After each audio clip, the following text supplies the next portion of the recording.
Assalamualaikum warahmatullahi wabarakatuh. Hari ini kita bahas tentang rekursif.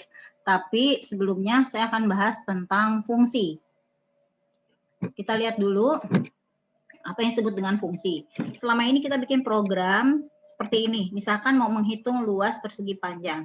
Misalkan panjang sama dengan 6, lebar sama dengan 4, luas sama dengan panjang kali lebar, kemudian kita tampilkan luas. Nah, sini. Nah, kemudian kita mau membuat program yang sama dengan teknik yang berbeda, yang disebut dengan teknik fungsional. Di mana pada teknik fungsional, program dibagi menjadi dua bagian utama, yaitu program utama dan fungsi. Fungsi yaitu baris perintah atau program ya yang terpisah dari program utama. Misalkan saya mau bikin sebuah fungsi, fungsinya itu ini, saya kasih judul menggunakan kata kunci def, lalu saya kasih nama fungsinya setelah kata def yaitu persegi, kemudian diikuti dengan kurung buka tutup. Maaf. Kurung buka kurung tutup. Ya. Kemudian perintah-perintah yang terdapat di dalam fungsi itu saya kasih indentasi. Kemudian bagian yang kedua yaitu program utamanya. Anda kasih spasi aja satu, atau supaya lebih jelas Anda boleh batasi dengan komentar. Misalkan di sini saya kasih komentar program utama. Jadi di bagian bawahnya ini adalah program utama. Nah, tugas dari program utama adalah memanggil fungsi. Dalam sebuah program, fungsi boleh lebih dari satu, boleh banyak, tergantung kebutuhan. Misalkan kita mau bikin program yang dapat menghitung luas persegi, keliling persegi, volume persegi, atau sekaligus misalkan luas segitiga, lingkaran, dan seterusnya. Nah, berarti nanti fungsinya ada banyak. Nah, program utama ini tugasnya adalah memanggil fungsi. Gimana caranya memanggil fungsi? Caranya yaitu dengan menyebutkan nama fungsinya aja, diikuti dengan diikuti dengan kurung buka kurung tutup ya. Ini saya matikan dulu, kemudian kita coba jalankan. Nah, Anda lihat hasilnya sama aja, jadi ini cuma beda teknik aja. Oke, kemudian kita lihat di sini kalau kita pakai teknik fungsional, maka ada yang disebut dengan fungsi, ada yang disebut dengan program utama, dan ada istilahnya memanggil. Jadi program utama ini memanggil fungsi. Jadi ada istilah memanggil itu kalau kita bicara program dalam teknik fungsional. Kemudian Anda lihat di sini bahwa ini adalah fungsi yang tidak mengembalikan nilai. Ada dua macam fungsi, yaitu fungsi yang mengembalikan nilai. Nah, yang jadi pertanyaan adalah nilai apa yang mau dikembalikan, itu tergantung kita atau kebutuhan ya. Kemudian yang kedua, dikembalikannya kemana? Kita lihat sini. Yang pertama adalah, ini saya hapus dulu, luas. Nah, ini kan, misalkan saya mau mengembalikan yang ini. Panjang kali lebar, pada contoh ini, hasilnya adalah 24, disimpan ke variabel luas. Tapi sekarang variabel luasnya saya hapus. Saya mau kembalikan. Jadi tidak perlu variabel luas. Otomatis kalau seperti ini, berarti saya nggak bisa bilang print luas, karena luasnya juga nggak ada gitu. Variabel luasnya nggak ada. Berarti ini kita hapus. Terus nanti 24-nya ada di mana? 24-nya ada di dalam sini gitu. Sehingga jadi return itu kita kembalikan kemana? Ke nama fungsi. Jadi pada fungsi yang mengembalikan nilai, yang disebut dengan mengembalikan itu adalah mengembalikan nilai ke dalam nama fungsinya. Nah, kita coba jalankan di sini. Nah, Anda lihat hasilnya sama aja ya. Jadi fungsi ada dua macam, yang mengembalikan nilai dan tidak mengembalikan nilai.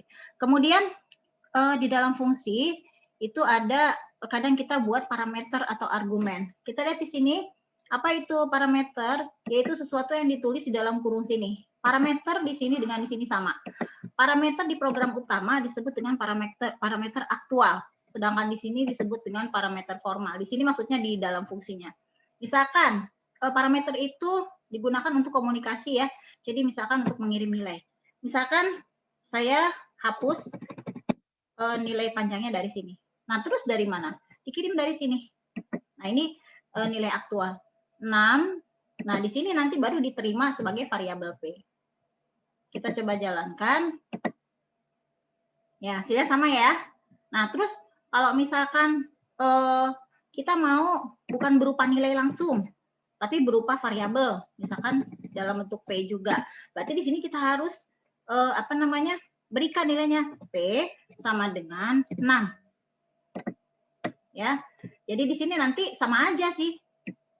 P itu berapa ya? 6 gitu. Cuma ini kita tidak tidak menuliskan nilainya secara langsung di parameter aktualnya. Kita coba jalankan, hasilnya sama.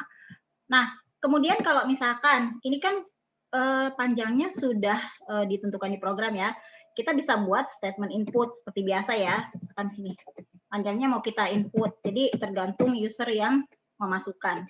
Misalkan di sini masukkan panjang persegi, nah, bisa tulis seperti ini.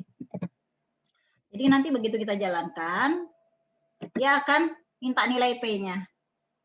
Sorry, ini kurang T.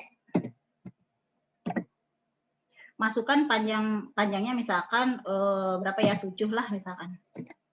Nah, 7 kali, nah 7 akan dikirim ke sini, dikalikan dengan 4, ya sama dengan 28.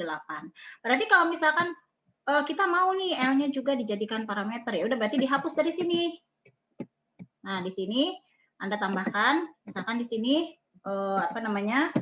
lebar gitu ya. Berarti di sini parameter aktualnya juga harus 2. Jadi harus sama antara parameter aktual dengan parameter formalnya.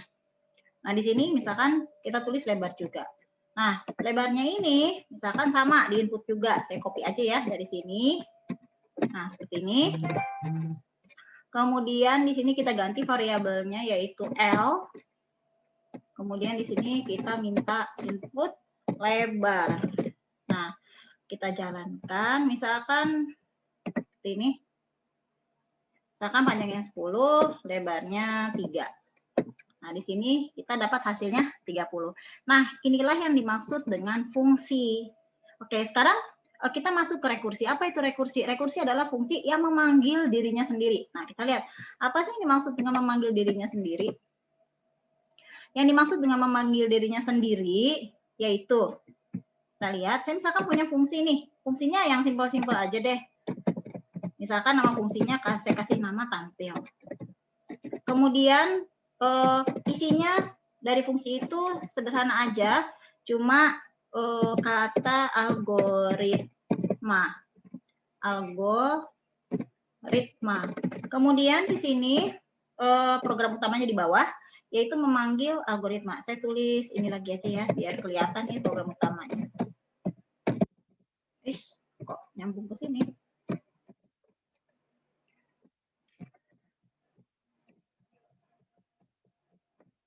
Oke, kita bikin di bawahnya program utama yang memanggil fungsi tampil. Nah, ini akan tampil kata algoritma. Ini bukan rekursi, ini fungsi biasa. Oke, sekarang saya bikin rekursi. Rekursi yaitu fungsi yang memanggil dirinya sendiri. Maksudnya fungsi itu kan dari sini sampai sini. Nama fungsinya tampil. Nah, isi dari fungsi tampil yaitu sebuah perintah print algoritma. Saya tambahkan perintah di dalam fungsi tampil yaitu tampil, kurung buka tutup. Nah, Anda lihat fungsi itu dari sini sampai sini. Di dalamnya, di dalam perintah fungsi, itu dia ada menyebutkan nama dirinya sendiri. Nah, inilah yang disebut dengan rekursi. Ya. Kemudian, kalau kita coba jalankan di sini, kalau kita jalankan, ya, kita lihat nih. Nah, lihat. Di sini akan tampil algoritma terus dalam jumlah yang tak hingga. Kenapa? Karena di sini, kalau dalam sebuah fungsi itu, yang pertama kali dijalankan adalah program utama. Isi dari program utama adalah perintah untuk memanggil fungsi tampil. Oke, maka dia akan mencari mana fungsi tampil. Oh, ini. Oke, isinya apa perintahnya? Yaitu mencetak kata algoritma, lalu memanggil fungsi tampil. Nah, fungsi tampil yang dipanggil mana? Ya dia juga gitu. Kemudian tampilnya algoritma lagi terus tak hingga. Nah, pada kasus ini kita melihat bahwa kalau gitu rekursi malah bikin programnya menghasilkan output yang tidak sesuai dengan kita inginkan ya. Iya kalau bikinnya seperti ini. Jadi pemanggilan terhadap dirinya sendiri itu bisa kita batasi ya. Oke, gimana caranya? Kita bisa batasi dengan kita mau dia memanggil dirinya sendiri berapa kali. Contoh, misalkan kita mau memanggil dirinya sendiri itu sebanyak 5 kali. Berarti dia harus mencacah dirinya itu sebanyak 5 kali. Nah, karena biasanya kita mencacah itu mulai dari angka 1, maka di sini misalkan saya berikan nilai 1. Ya, ini saya kirim ke sini, mesti di sini ada parameter formal. Kita sebut saja misalkan n, ya. Nah, di sini diseleksi menggunakan statement if, ya, yaitu jika n nilai yang dikirim sama dengan 1, maka sama dengan 1, lebih kecil daripada. Nah, kita mau berapa kali gitu. Jadi di sini kenapa 5? Karena saya pengen misalkan fungsi ini dipanggil sebanyak 5 kali gitu. Nah, di sini kan n yang dikirim sama dengan 1. 1 lebih kecil dari 5. Terus kalau benar nilai yang dikirim lebih kecil dari 5, maka tampilkan kata algoritma. Kemudian panggil fungsi tampil dengan nilai n yang bertambah 1. Ya. Jadi pada saat tampil ini dipanggil lagi, ya, itu dengan membawa nilai n bukan lagi 1 tetapi 2.